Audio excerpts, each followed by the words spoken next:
Baik, terima kasih sudah mau mampir ke video saya. Saat ini saya akan menjelaskan hasil kerja saya, laporan yang telah saya buat selama 1 siklus terhadap perusahaan PT Kompormas untuk nilai akhir semester 2 mata kuliah pengantar akuntansi. Sebelum itu perkenalkan, nama saya Febrianti Gian Matthew dari Prodi Bisnis Digital kelas B, Fakultas Ekonomi Universitas Negeri Makassar dengan NIM 200907501023. Di sini pertama-tama kita membuat namanya neraca awal. Neraca awal itu ada aktiva dan pasiva. Yang masuk di aktiva itu dibagi lagi menjadi aktiva lancar dan aktiva tetap. Yang masuk di aktiva lancar adalah kas, piutang dagang, persediaan, perlengkapan kantor. Itu semua dimasukkan, semua dari informasi menghasilkan 361.200.000. Dan aktiva tetapnya di sini di tabelnya 460 juta dan akumulasi depresiasi atau penyusutan aset tetapnya, akumulasi penyusutan aktiva tetapnya itu sebesar 21.200.000. Nah, 460 juta ini dikurangi dengan 21.200.000 menghasilkan 438.800.000. Dari 360 jumlah aktiva lancar dan jumlah aktiva tetap di jumlah menghasilkan total aktiva 800 juta. Masuk lagi ke bagian pasiva, itu ada namanya kewajiban. Kewajiban sebuah perusahaan itu ada hutang dagang, yang dimana hutang dagang itu 125 juta informasi transaksi yang ada di tabel, terus hutang bank 330 juta, dan jumlah hutangnya jadinya 455 juta. Masuk ke modal saham yang diketahui modal saham awal 250 juta, laba ditahan 95 juta, nanti di jumlah menghasilkan dari hutang, jumlah hutang dan bagian saham ini total pasifanya sampai ke 800 juta, seimbang antara aktiva dan pasifanya. Selanjutnya adalah jurnal umum. Di sini ada dibilang selama bulan Oktober 2012 perusahaan ini melakukan transaksi sebagai berikut. Transaksi pada tanggal 4 Oktober membeli barang dagang dari PT Pana Emas Jakarta seharga 26 juta secara kredit. Berarti ini keterangannya, akunnya adalah pembelian terhadap hutang dagang. Keterangannya PT Pana Emas secara kredit. Berarti pembeliannya di debit total 26 juta, hutang dagang di kredit 26 juta. Terus tanggal 6 Oktober membeli perlengkapan kantor dari toko warna-warni seharga 2.500.000 secara tunai. Dia itu keterangannya perlengkapan kantor berada di debit 2.500.000 dan kas berkurang 2.500.000. Dan transaksi pada tanggal 11 membayar utang usaha ke PT Pana Emas Jakarta sebesar 22 juta. Dia berhutang, hutang dagangnya bertambah di debit 22 juta dan kas berkurang di kredit 22 juta. Terus transaksi tanggal 12 Oktober membeli peralatan kantor yang dimana kita ketahui di neraca awal sudah dijelaskan bahwa peralatan kantor itu masuk di aset tetap dari toko ATK seharga 4.200.000 secara tunai. Berarti dia aktiva tetap karena perlengkapan kantor termasuk di aktiva tetap atau aset tetap, yang dimana bertambah di debit 4.200.000 dan kas berkurang di kredit 4.200.000. Di transaksi 19 Oktober membayar biaya bunga sebesar 1.500.000. Membayar berarti itu beban bunga yang harus dibayar perusahaan. Jadi dia keterangannya beban bunga terhadap kas. Beban bunga bertambah di debit 1.500.000 dan kas berkurang di kredit 1.500.000. Transaksi tanggal 20 Oktober membayar biaya iklan di koran sebesar 2.500.000 secara tunai. Berarti beban iklan terhadap kas, berarti beban iklan bertambah di debit 2.500.000 dan kas berkurang di kredit 2.500.000. Dan transaksi tanggal 21 Oktober menjual barang dagang seharga 22 juta secara kredit. Tanggal 21 ini berarti keterangannya piutang dagang, berarti jasa yang ditawarkan belum dibayar. Berarti dia piutang dagang terhadap penjualan. Piutang dagangnya bertambah di debit 22 juta dan penjualan berkurang di kredit 22 juta. Terus transaksi tanggal 22 Oktober menjual barang dagang seharga 37 juta secara tunai dengan potongan penjualan sebesar 1 juta. Nah, karena dia dibilang ada potongan sebesar 1 juta, dari barang yang harganya 37 juta dikurang 1 juta menghasilkan di sini 36 juta. Jadi penjelasannya adalah kas terhadap penjualan. Kas bertambah di debit 36 juta dan penjualan berkurang di kredit 36 juta. Dan transaksi pada tanggal 23 Oktober membeli barang dagang dari PT Dinamo Emas Jakarta seharga 35 juta secara tunai dengan potongan tunai sebesar 2 juta. Berarti karena dibilang ada potongan 2 juta, 35 juta dikurang 2 juta menghasilkan 33 juta. Berarti pembelian terhadap kas. Pembelian bertambah di debit 33 juta, kas berkurang di kredit dengan total 33 juta. Transaksi tanggal 26 membayar biaya pengiriman barang ke perusahaan transportasi sebesar 1.500.000 secara tunai. Ini biaya beban perusahaan yang harus dibayar, yaitu namanya beban angkut pembelian bertambah di kredit bertambah di debit dengan total 1.500.000, kas berkurang di kredit dengan total 1.500.000. Transaksi pada tanggal 28 Oktober membayar gaji pegawai sebesar 2.700.000 secara tunai. Ini beban lagi yang harus dibayar perusahaan atau PT Kompormas ini dengan nama beban gaji pegawai bertambah di debit 2.700.000 dan kas berkurang di kredit 2.700.000. Hasil semua dari kolom debit dijumlahkan dan kredit juga dijumlahkan menghasilkan total debit 153.900.000 dan total kredit 153.900.000 dan di mana hasilnya harus seimbang antara debit dan kredit. Lanjut ke buku besar.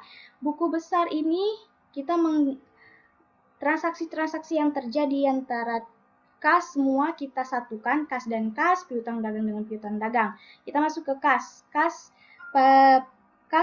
yang letaknya di debit itu adalah 155 juta yang kita tahu di neraca awal 155 juta dan di jurnal umum transaksi pada tanggal 22 Oktober kas ada di debit 36 juta.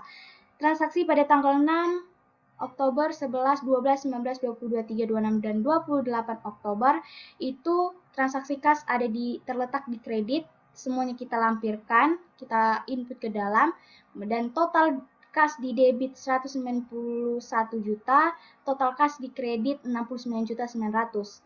Maka untuk mendapatkan jumlah total kas saldo 31 Oktober 2012, maka jumlah debit kas di debit dan jumlah kas di kredit dikurang menghasilkan 1.121.100 atau 121.100.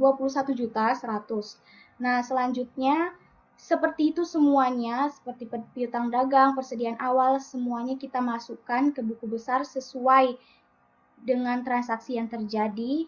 Dan dari kas, piutang dagang, persediaan awal, perlengkapan kantor, dan aktiva tetap, itu semuanya transaksinya ada di debit, dan ini semua hasil-hasilnya. Hasil piutang dagang 200 juta, persediaan awal 16.200.000, perlengkapan kantor 14.500.000, aktiva tetap 464.200.000, dan akumulasi depresiasi aktiva tetap dia 21.200.000, pembelian totalnya 59 juta, hutang dagang 129 juta, hutang bank 330 juta, penjualan 58 juta, beban bunga 1.500.000, beban iklan 2.500.000, beban angkut pembelian 1.500.000, beban gaji pegawai 2.700.000, modal saham 250 juta, dan yang terakhir laba ditahan 95 juta. Selanjutnya, neraca saldo. Neraca saldo ini semua kita masukkan, kita input kas, piutang dagang, persediaan, perlengkapan kantor, aktiva tetap, dan yang tadi yang ada di buku besar kita input ke neraca saldo, di mana kas akhirnya terletak dari kas sampai aktiva tetap posisinya ada di debit, dan dari akumulasi depresiasi atau akumulasi penyusutan aktiva tetap sampai laba ditahan posisinya ada di kredit, pembelian posisinya di debit, penjualan di kredit, beban bunga sampai beban gaji pegawai berada di debit. Total debit kita jumlahkan dan total kredit kita jumlahkan yang menghasilkan Rp883.200.000, yang dimana sama total dengan kolom di kredit menghasilkan hasilnya seimbang antara debit dan kredit. Selanjutnya adalah jurnal penyesuaian. Di jurnal penyesuaian ini kita akan menulis bahwa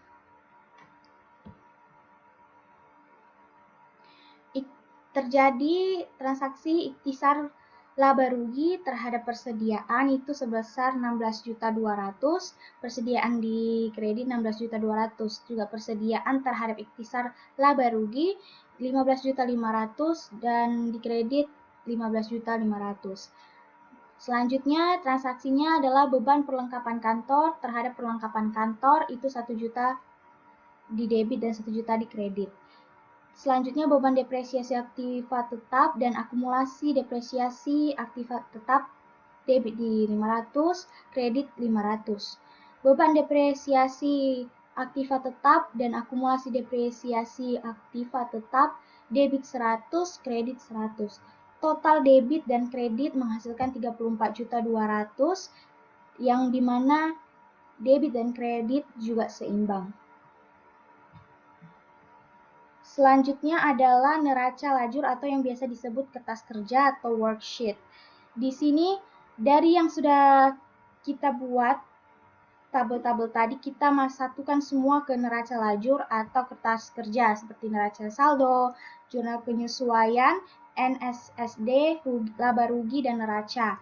Kita masukkan semuanya yang ada di tabel neraca saldo yang dimana hasilnya 883.200.000 seimbang. Begitu juga dengan jurnal penyesuaian yang tadi kita sudah kerjakan, kita masukkan semua dijadikan jadi satu di kertas kerja.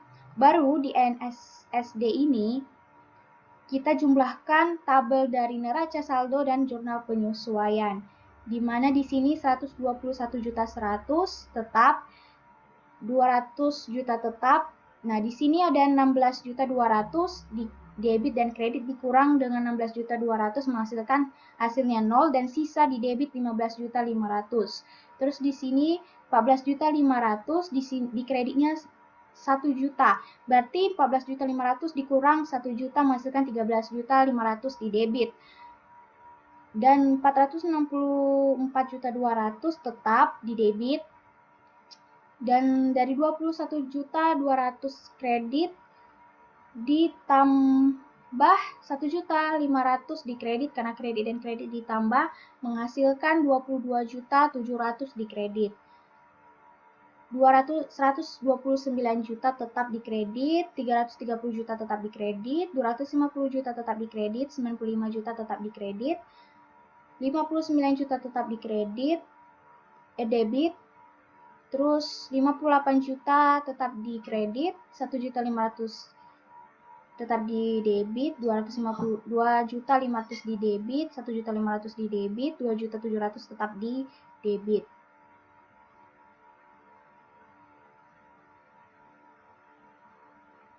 Masukkan juga jurnal penyesuaian di sini ya, ikhtisar laba ruginya di bawah di NSSD ini.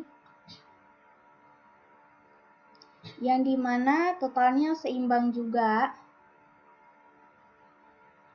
yaitu 900.200.000 debit dan kredit seimbang. Selanjutnya ke kolom laba rugi. Kita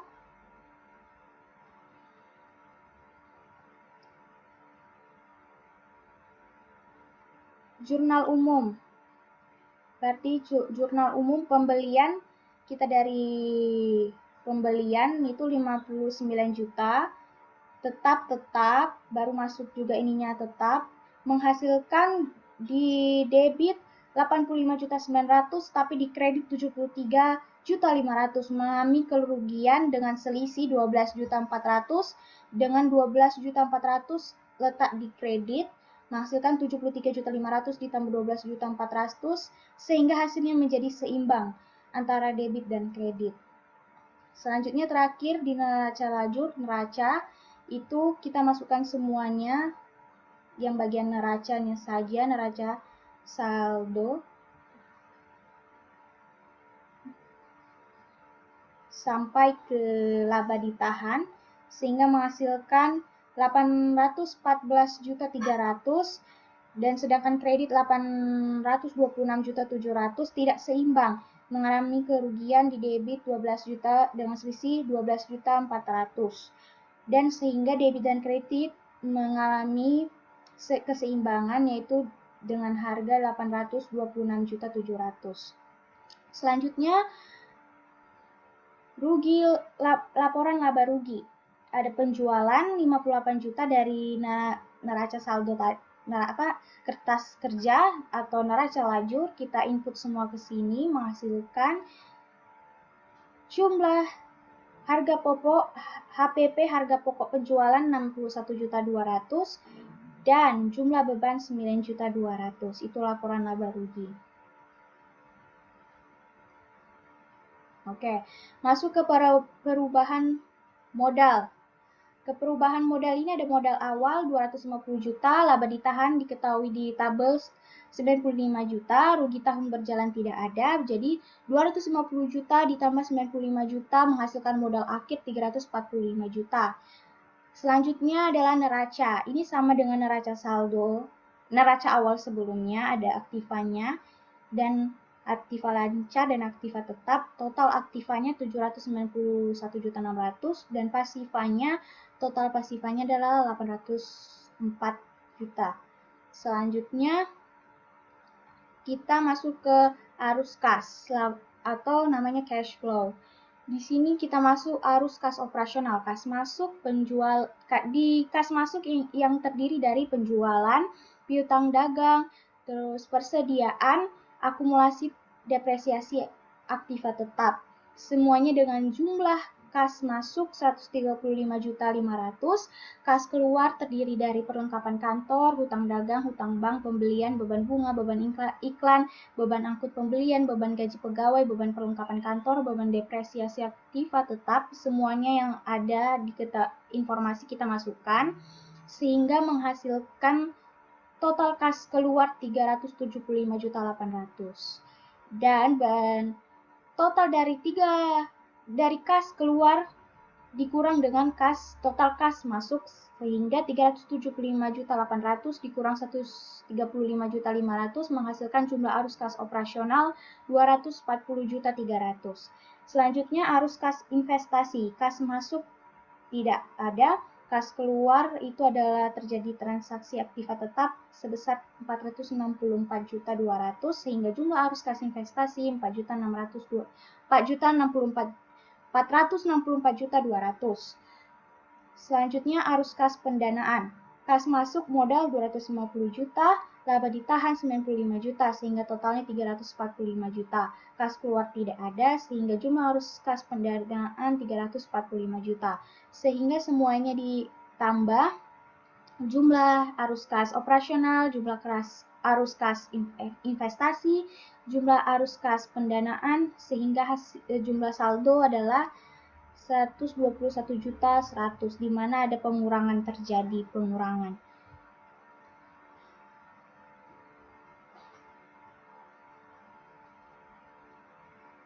Selanjutnya adalah jurnal penutup. Terakhir di jurnal penutup ini kita buat keterangan penjualan terhadap ikhtisar laba rugi di mana penjualan bertambah di debit 58 juta, ikhtisar laba rugi di kredit 58 juta. Ikhtisar rugi laba di debit 69, totalnya 69.700.000 dan semua pembelian, beban bunga, beban iklan, beban angkut pembelian, semuanya totalnya ini juga adalah 60, sehingga totalnya 69.700.000. Modal terhadap ikhtisar laba rugi, modal 12.400.000 di debit, ikhtisar laba rugi di kredit 12.400.000. Sehingga total kolom debit yaitu 140.100.000 dan di kolom kredit 140.100.000, sehingga menghasilkan hasil yang seimbang. Baik, mungkin segitu aja penjelasan dari hasil yang telah saya kerjakan untuk nilai ujian akhir semester 2 untuk mata kuliah pengantar akuntansi. Mohon maaf jika ada kekurangan dan kesalahan. Saya ucapkan sekian dan terima kasih.